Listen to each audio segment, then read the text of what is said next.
Hi folks, I'm the newstarcadefan. In the last episode, we found out a lot more about Miyoko that met the eye, and we also found out that she got herself into trouble as a young teenager but decided to calm herself down. We're going to continue our adventure. Oh well, I suppose that's for the day. Hmm. The night was restless. There were some they were getting more frequent, the same fetid nightmares that kept me from getting any sort of sound sleep. I had to get used to him again. It would take me a while. Oh, this is fair warning that the time to go home is soon. I found myself waking up in the middle of the night, completely parched. Ugh. How a ship like this had running water was beyond anyone's guess. Anime logic, don't question it. If I had to wager my own guess, I'd say there was some miracle device that Olivia had invented that takes salt water the boat is on and filters out all the nasty stuff. That's actually quite simple. Just speculation, however. For all I know, they stockpiled water every time they made it on land, planned weeks ahead. Best to just not worry about. Yeah. I filled my glass and nearly sweetly walked back to my room, but before I could make it back, I heard creaks and a movement from up above. Deciding to take it upon myself to investigate, I made my way up to the stairs, only to see the shadowy figure of Katsu ahead of me. Hey, Katsu, or Captain, whatever. My voice seemed to surprise her for whatever reason. She turned to face me quickly, her eyes narrowing before softening. I can just make out her facial expression from the pale moonlight above. I gotta say, it's strange how much our in common our dimensions have. Second look made me see the moon hung over the sky was actually quite large and had its own moons orbiting around it. It wasn't a moon after all. Oh, I suppose. Just a very close planet. I stand corrected. What are you doing up so late? Don't you usually... You usually want to waste half a day sleeping. I couldn't... I could pose the same question to you, Captain. Except, well, with half the sass. Oh, just couldn't sleep tonight, I suppose. Still down about losing the egg, I assume? Well, yes, there's that, I suppose. Just a string of failures in general. Yeah. For as hard as Katsu had tried, she's had failure after failure after failure on this trip. First with the Zo game, all the way through to the Finakutsu. Not getting any bounties is worrying me. I feel like a lot of this is my fault. Well, don't. You've been messing up even before you got on board. Right now? Afraid so. If it wasn't one thing, it was another. Lots of encounters with Zoe or some other obstacle always got in our way. Why is Zoe always on? Ugh. Why is Zoe always on your butt, anyways? She was an old friend and colleague of mine. We just sort of parted ways, I suppose. Oh, I see. Two fellow captains ripped apart in different. Wow, I need to talk. Oh, I see. Two fellow captains ripped apart by differing views or something, eh? Not exactly, but I'll leave it at that regardless. You got a lot of secrets, don't you, Cap? I have my reasons for keeping them to myself. So I've heard. You don't think that maybe opening up will help bring the people around you closer in? I know for a fact that it would. It's just finding the time isn't always easy, Daiki. Oh, don't I know it? I keep messing with the scroll wheel too. I pounded, I pounded out the rest of my water and set the glass to the side, laying on the ship beside Katsu. She glanced over at me and then looked back over at the water. So you say you're part of the Navy, is it? Yeah, they got anything like that where you're from? Well, define this Navy for me, please. A small word for military with boats and sailors, I suppose. I'm surprised you didn't know.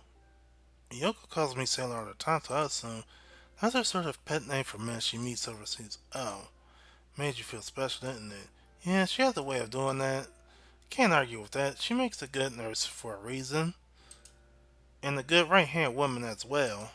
Huh, I can imagine. But isn't Sophie your first mate? Well, if Miyoko is my right hand woman, then Sophie's my partner in crime. I think I know what you're getting at. Silence hit us again as we swayed to the waves. Any reason why you took up arms with the government then? Yeah, there were just a few. I exhaled deeply and turned my back to the ocean now. What would those be? Well, I don't know. I wanted to get away mostly. I wasn't happy where I was, and I wanted to escape it. Maybe put some hair on my chest in the process. Learn responsibility a little bit better. All that, you know? I think I get it, yeah. Is why the military the only thing that was offered? Huh? Oh no, there was a bunch of different branches of the military. Air Force, Marines, Army, a crap ton of other branches I can't name off the top of my head. Come on, Daiki, why you do the Coast Guard dirty? Interesting. So did you choose the Navy specifically, or? Yeah, I did. I had reasons for that. Oh, what was? Oh, was it for the love of the water or something else? I hesitated again, taking a deep breath, running my hand through my hair. I'm not a fan of talking about this. Oh, well, if it's like that, you don't have to.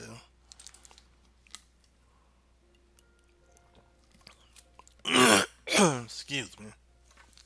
Nah, it's nothing like that. It's just complicated, I guess. I fidgeted about for a moment, looking over the ship as I collected my thoughts. Sorry, well, it kind of starts before I was born.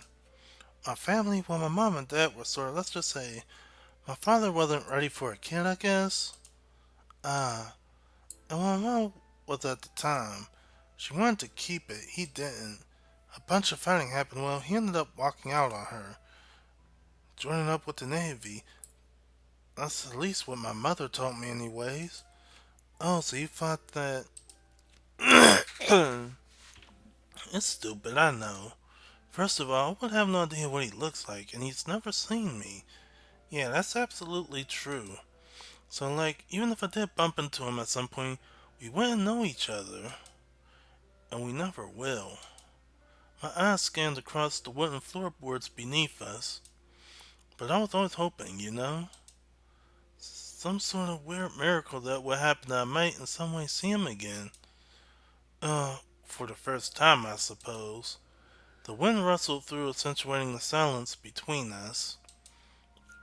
Sorry, I really shouldn't. I felt something grab onto my arm. I looked around and saw her.